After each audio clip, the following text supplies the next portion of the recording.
So in these times of lockdown, when people can't go to our bars and restaurants to socialise with other people, we have instituted a virtual pub quiz here on Music Online UK, which is basically a quiz night on musical topics, okay, with a bit of oral and theory mixed in. Okay, now, following the success of a couple of weeks ago, well, last few weeks really, we've got some people returning, and I see in the chat already we have Ruby who's saying hello and wishing for better results this time since she was typing rather slow last time. Okay, so that is the secret to getting the points in this pub quiz. You need to be able to type quickly because if you can type your answer first, you get the point. Now, for those of you who've never seen this particular pub quiz before, and you're joining us maybe a little bit later than we actually started, don't rewind back to the beginning, because then you won't be able to participate. Go forward to the point where we're actually live so that you can participate. So the way that it actually works is I'm going to play you a short little extract of pieces, sorry. I'm just looking at the chop chat and I've had the word people in my head. A little extract of a piece, okay? And I'm going to ask you some questions about it. And then you're just going to answer as quick as you can. And the first question on this extract is going to be, what period of music do you think it comes from, okay? So we've got a couple of more people joining in, Sophia and Dante Martinez. And the first person who can write down the correct answer as to what period this music comes from will get the first point in our pub quiz.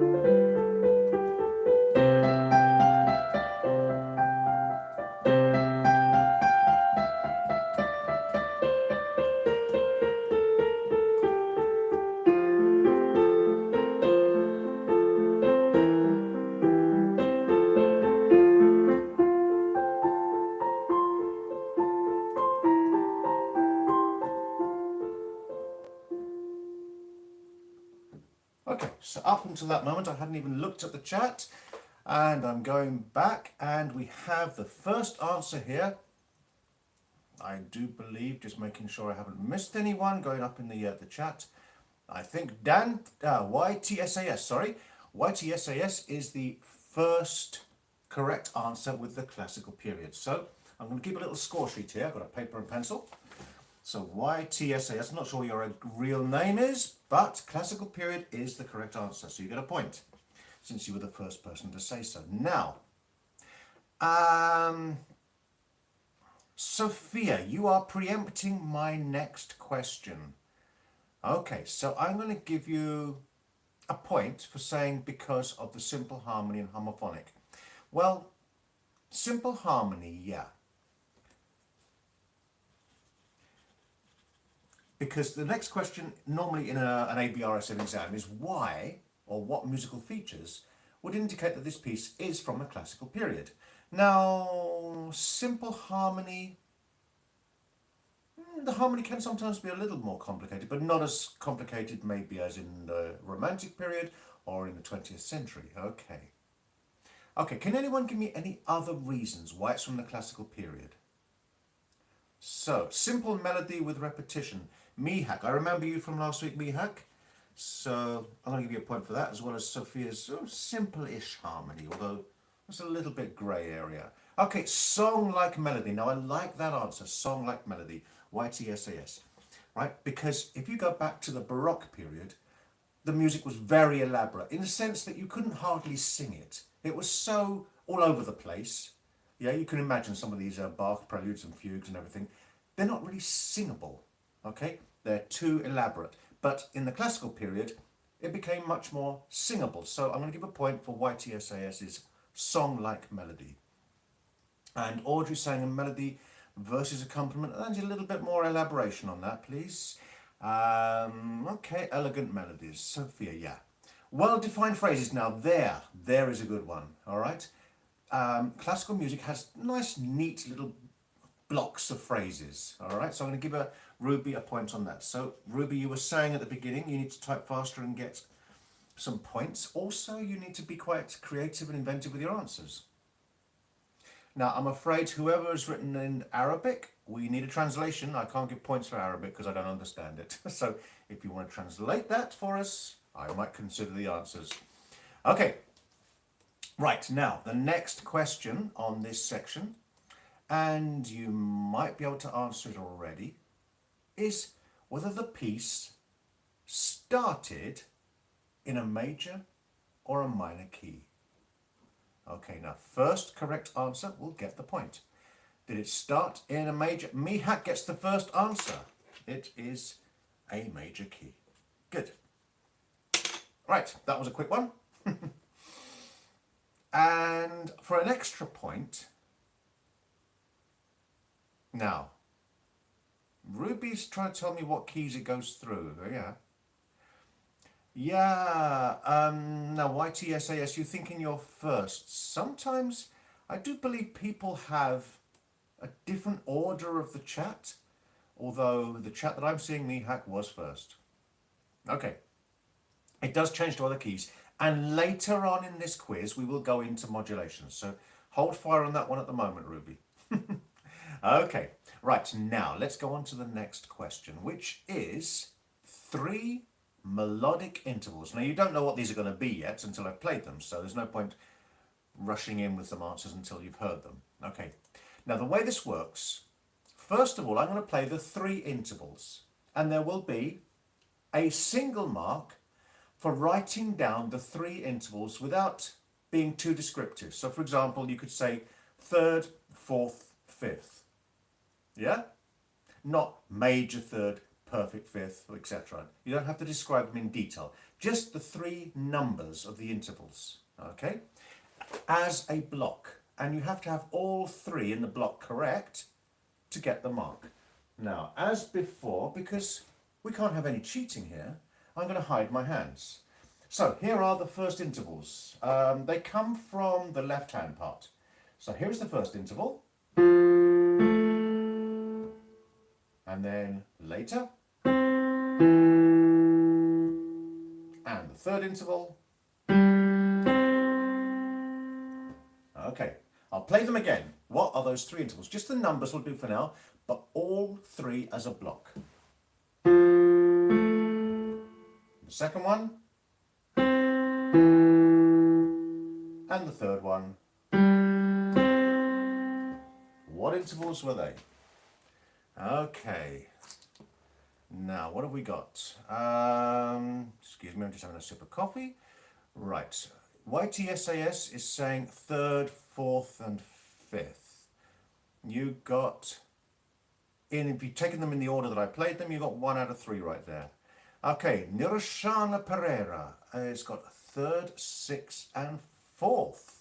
Yep, Nirashana, you are first with the correct answer. I didn't even get my coffee then. Give me a chance. So, 1 point for Nirashana. I'm going to have a sip of my coffee now. It is coffee, honest. So, now we get extra points for describing exactly what type of interval. So for a 3rd, it could be minor 3rd, major 3rd, augmented 3rd, diminished 3rd, all those different types of 3rd. Okay, so I'm going to play the first 3rd again, and the first person to say what type of 3rd gets an extra point. Ruby, well done. Major 3rd. Where's my pencil? It just crept under my computer. Right, Ruby gets another point for the major 3rd. Okay. All very good, everybody else. Audrey Nirashana, Dante Martinez, and Adaptive 1, 2, 3. You're all correct, but Ruby was in there first. So your typing fingers are getting faster this week. Okay, now, the next interval. We decided that was a 6th, but what type of 6th? Okay, YTSAS is there first. YTSAS with a minor 6th. Yeah, sometimes the ones that go down are a little bit harder, aren't they? Yeah, so that's a minor 6th. Excuse me a second. And then finally, the last interval. What type of fourth? Sophia, you almost heard the question coming before I said it, didn't you? Okay, it is a perfect fourth, so Sophia's got us a point there. Now, shall we have a sort of part-time roundup of the scores? Okay, we have one person, Nirashama, with a point. Don't worry, there's only 5 people in the scoreboard at the moment, and that can all change very, very quickly. We had the same last week. There was one person racing ahead, and then someone came up from behind and overtook the lot of you. So there's everything to play for. Then 3 of you on 2 points, Sophia, Mihak, and Ruby. And YTSAS, whatever your real full name is, I don't know. But if you want to be called that for now, that's fine. With 3 points. Okay. Now, I'm just looking at your answers there. We got quite a few saying perfect fourth, perfect fourth, perfect fourth. Dante, we need AD, isn't it? AD. Okay, YTSS, your first name's AD. Right, sorry, I'm doing 2 things at once here. Dante, you said a major fourth. Now, can anyone, for an extra point, say why that could not be a possible answer? Why could major fourth not have been correct? I'll give an extra point for this. Typing, typing, typing. We're here to learn. There's no shame in it, all right? Okay, now, Ada is saying because major fourth is between major third and perfect fifth? Nope. Anthony, fourths are only perfect because a flat 4 is a 3. Yeah. But then we could have, for example, a diminished interval, like a diminished sixth, is the same as a perfect fifth. So some intervals have 2 names, depending on how you notate them. But the sound is actually the same, but they're written differently.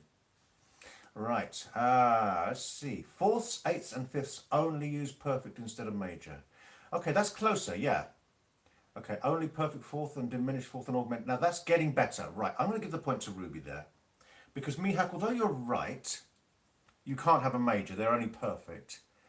They could be diminished or they could be augmented. And that is Ruby's answer, really. There is no such thing. It does not exist a major or a minor fourth. Okay? So that's one little thing to remember. All right?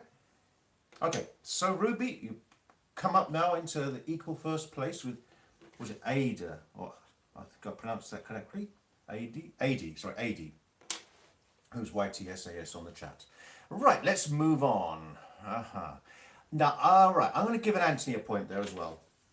Yeah, because if you think of a major scale, the F and the G and the C are constant. They are always the same. In C minor, the F and the G are the same. But then so's the D. You don't get a D flat or a D sharp in the major or the minor. But true, the third, the sixth and the seventh are open to some variation depending on whether it's melodic or harmonic scales, okay? So yeah, I like to think of that idea as well, Anthony, that fourths do not change between the major and the minor. So they're sort of perfect. But then, going on your theory, why do we not call it a perfect second? Because that doesn't change between the major and the minor either. Anyway, let's move on to the next question, which is harmonic intervals. No, sorry. Yes, harmonic intervals. Right. Now, which 3 was I going to play for you? Okay. Let's try these 3. These are between the 2 hands, right? Because there are no actual chords in the hands, so I'm putting both hands into one chord. Right, here are 3 chords, and like last time, just name the numbers as a sequence of 3 at the moment, okay? Sorry, do it again, it's splodged. And let's try that again.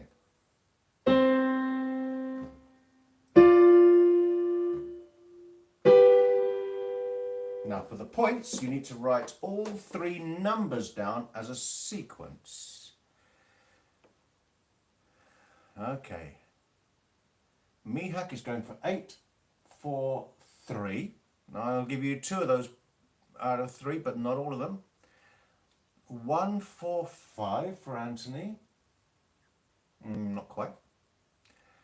8, 4, 3. No, Nirashana. 1, 4, 3. Not quite, no. 8, 6. Sophia, well done. 8, 6, and 3. It's an octave. And then a sixth, and then a third. Now, what type of octave, sixth, and third? So you get extra points now. Oh, what? Anthony's a bit surprised by that answer. Sorry? We're going to look at the book.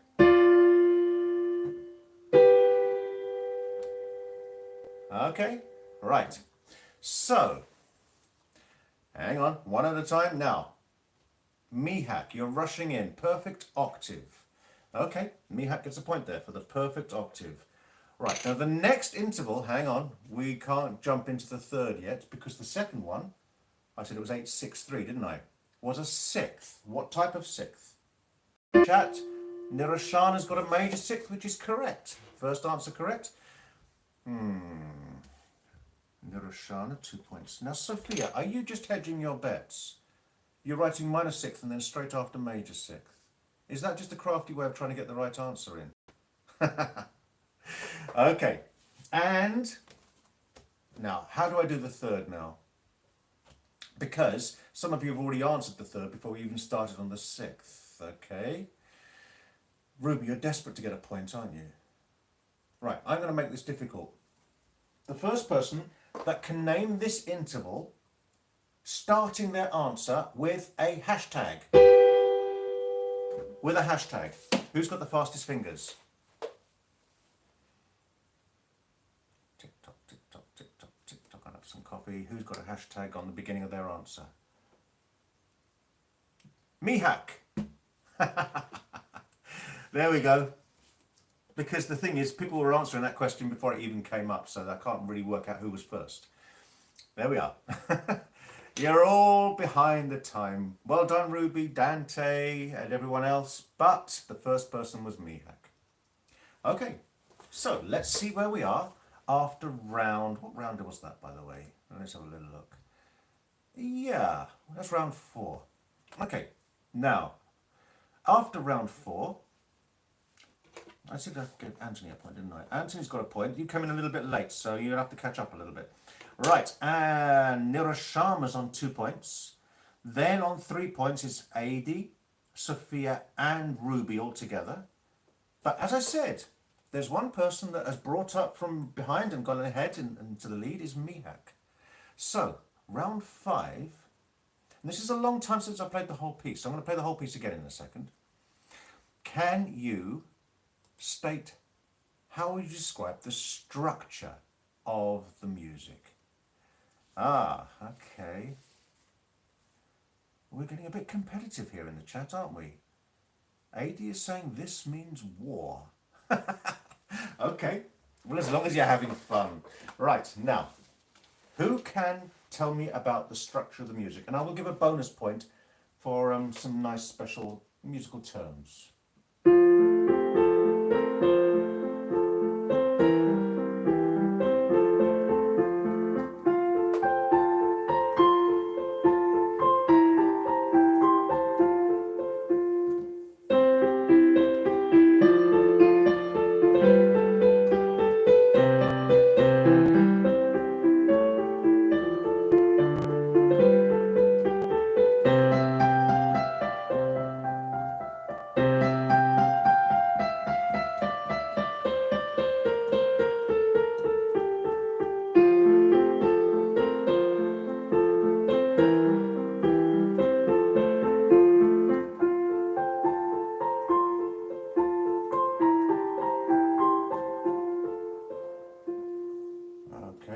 Have been off the chat for 1.5 minutes.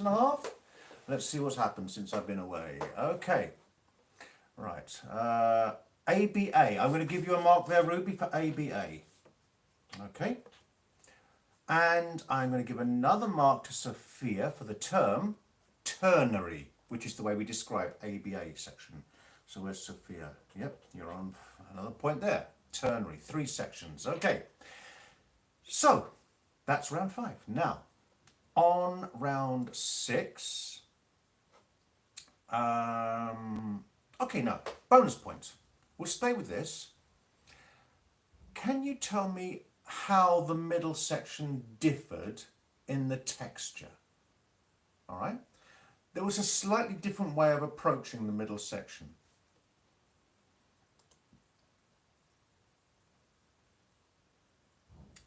What do you think was the difference in the middle section? It's accompanied, monophonic, no broken chords, so we're getting closer. Right. Beginning. Middle section.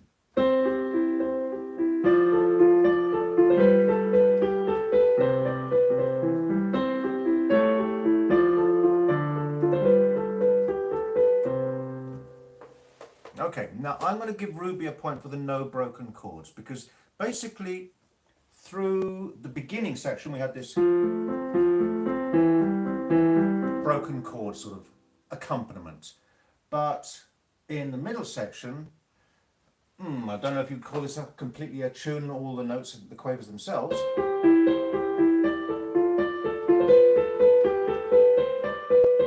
It's a bit of a flowing melody, isn't it? Or it could be just the first note of the groups, but definitely there are no broken chord accompaniments.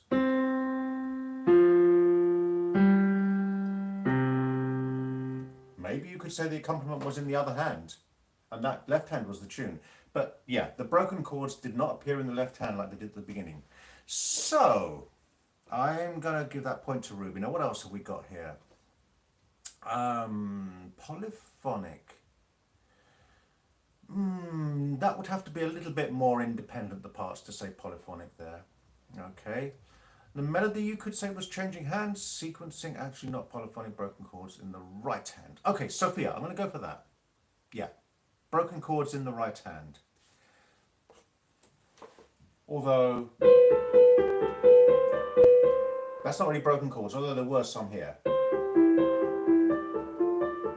Those are broken chords, these are not. That's just like stepwise melody, isn't it? So it's a mixture, so it's worth, yeah, reverse left and right hand, Mihak, yeah. I think I've already said that now though, so you're really just writing down what I said. Okay, we had a couple of bonus points there. Now, round 6. What is the cadence at the end of this phrase?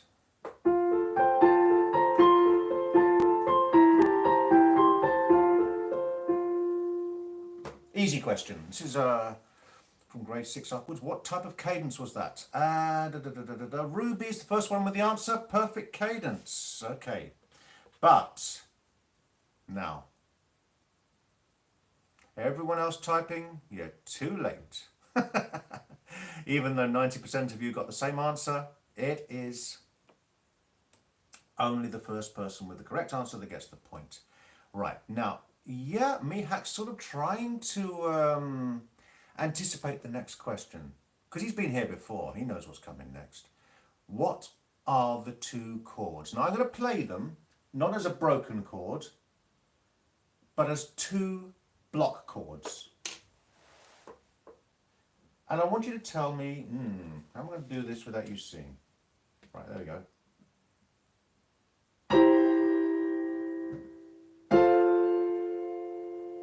Exactly what chords they are. We all know that perfect cadence is 5-1, but I want some inversions, etc.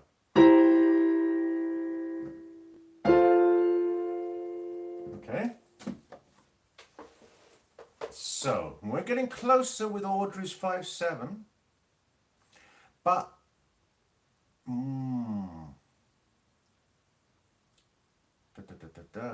5-7 is quite close. But there is an inversion in one of those chords. It's not in root position, one of them. So there is a dominant 7th, yeah.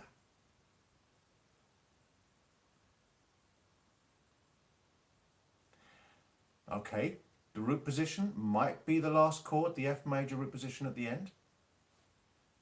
I'm just going to play you... Oh, Mihak. Well done. It's 5-7B. All right, now let's just go through that one because that's quite tricky. You've got to hear the bass note. What was I playing? Where's it gone? Yeah, the 7th is actually in the right hand, so I'll put it in the left hand for now.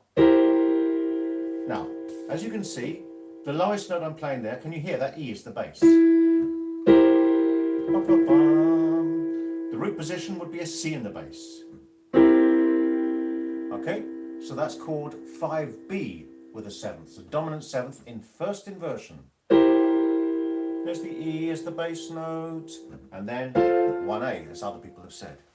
Okay, do you want to know the scores? Because I think Anthony has left us because he hasn't sort of participated. But anyway, we'll put his score in. 1 point. Nirashama, 2 points. Yeah, you're still with us? Okay. Adi, 3 points. Sophia and Mihak equal on 5 points. And someone who's going to be getting the champagne out if this carries on, Ruby with 6 points. So, there's still everything to play for. We're only halfway through the quiz. Don't give up yet, AD. All right? But I need another sip of coffee. So, let's have a look at the next question. Two modulations. Now, we didn't do that before. Okay, so, I'm going to play you a phrase. And I think people have started to guess that this piece is in F major. So I'm going to give you that. We're in F major. Now, I'm going to play through a section of it. I'm going to start in F major, but this piece will actually move through 2 other keys on the way. And I want you to tell me what those 2 other keys are in order. Okay? So here's a section in F major.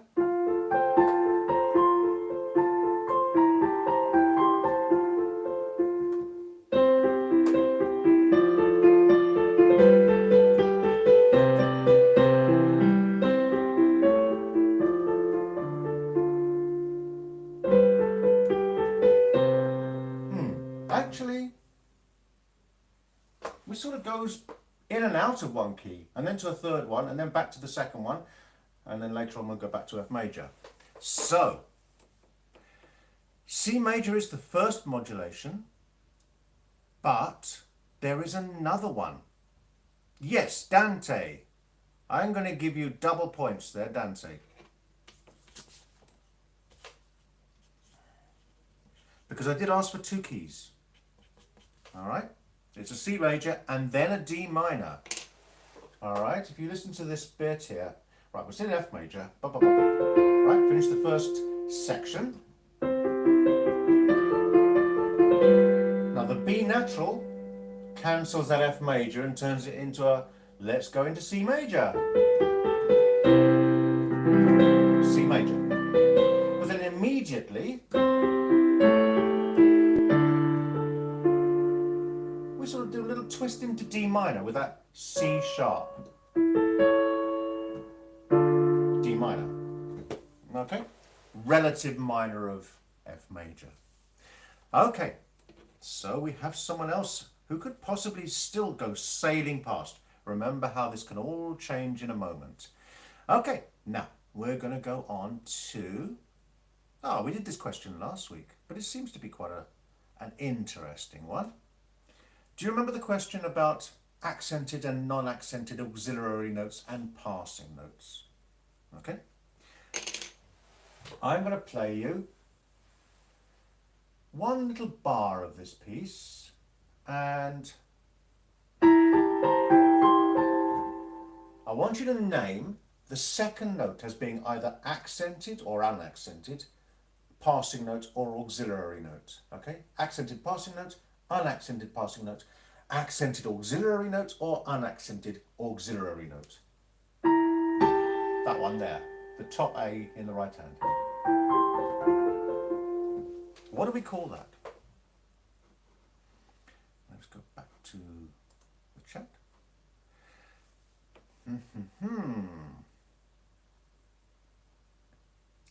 not a passing, accented passing note. Everyone's saying that accented passing note. Now, when you say accented, it should mean that it actually falls on the beat, okay?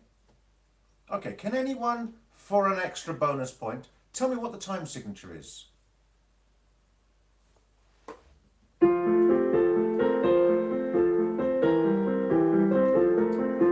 What's the time signature? 6/8. Okay, so AD get a point, bonus point there. So the beats are the first note of every three. Now I just played you a second note that I wanted you to label as such. The second note of a group of three wouldn't be accented. That would be off the beat. Okay, so right, we're getting different. I'm going to explain it when we got the answer, but I don't want to give the answer straight away.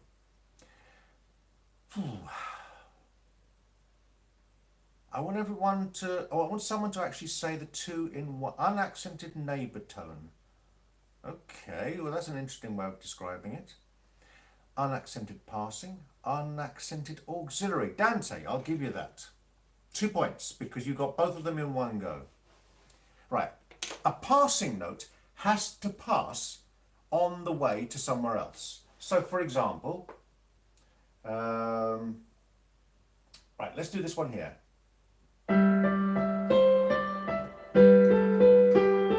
Now, in that little group there, the G and the B are just harmony notes. And the A on the way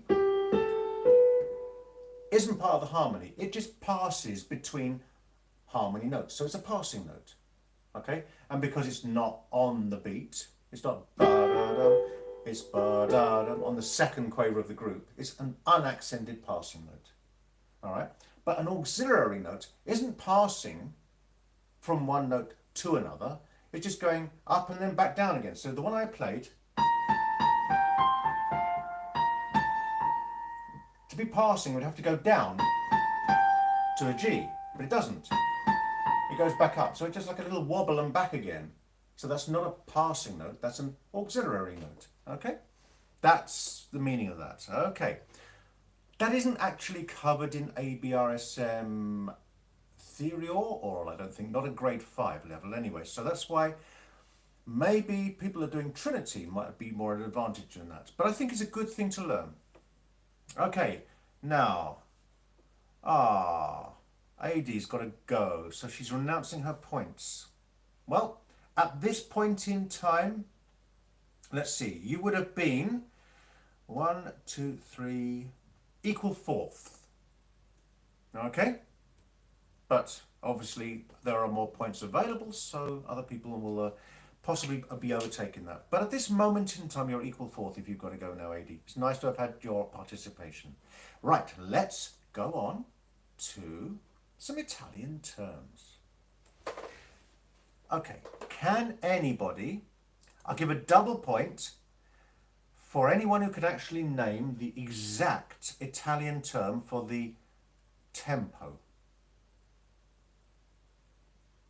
Oh, Sophia wants a rundown of the scores, do you? Okay, well, Anthony, who hasn't participated for a while, is still on 1 point. Nirashima, I can't get the vowels right here.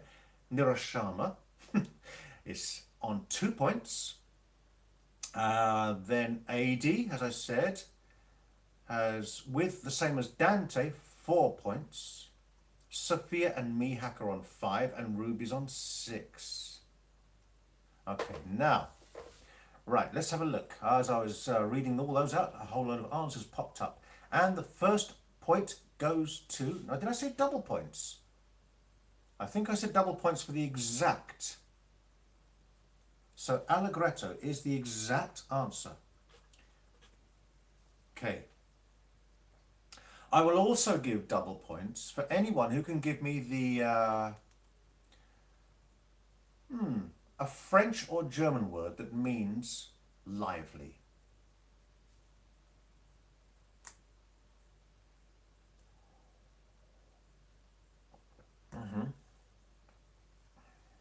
Vif, Audrey. Okay, 2 points for Audrey. There are more points still available. What about German? There's some more French words as well. Anime, that's not French. Oh, I suppose it might be, yes. Animat, I'm thinking of, so I do apologise. Lebhaft, Beppo, 2 points. Okay. Anime, Audrey, another 2 points for you. See, from 0, you're already on 4 points. See how quickly things can change. We've had anime already, sorry Ruby. Another German word that just literally means quick. You often hear it in old German. That's it, Audrey. These double points coming out very quickly now. So you're now on equal first from 0 with 6. Fröhlich. Now that is the character. Rapide. Dante, yes, I could even give you a couple. I remember last week someone said, oh, I'm good at aural, but my Italian terms and all that let me down. So they just lost points right at the end when we did a bit of a theory quiz. Okay, so, Ruby, animated is not a French or a German word. I'm sorry. It's English. Okay. Right. Now, I haven't actually asked the question yet. Can anyone give me, of any language, a term that means, well, that describes the character of the piece, but not specifically a tempo term, but the character? So what mood does it describe? Of any language, giocosa. Okay, I'll give one for that, Mihak. Cantabile? Ah. Now, I didn't say I didn't accept English, did I? I'm going to go with cantabile. Who's got that one first? Nirashama. There we are. Fro. Come on, spell it out properly. With life. Okay, Audrey, I'll give you that one. Combrio. Full spellings, please, Beppo. Agitated. Can we have them? All right. I did say any language. I meant any language apart from English. Any language apart from English. Fröhlich. Sophia. Okay. Sophia, where are you there? Right, now. That's English again. Dante, we're not accepting English answers. Only Italian, French, or German. Right. But, okay. This is the last question. And at the moment, Dante is on 8 points. Sophia, Mihak, and Ruby are on 6 points. And Adie's just left us, so that's irrelevant. Audrey's on 7. So it's all to play for. Now, someone earlier said fröhlich. Okay? But technically in German, they've written fröhlich. Can anyone spell absolutely correctly for 3 points? There's a special character you've got to find how to type. Now that's awkward because it's probably not on your keyboard unless you're German. But if you can manage to type it, you get 3 points. I want fröhlich, not frohlich. Now there's a little challenge. It's not really musical knowledge, it's just knowing how to use foreign keyboards. Sophia, yes, you got the umlaut on the O, correct. So Sophia, you get 3 points. Bringing your score, well, should I tell you?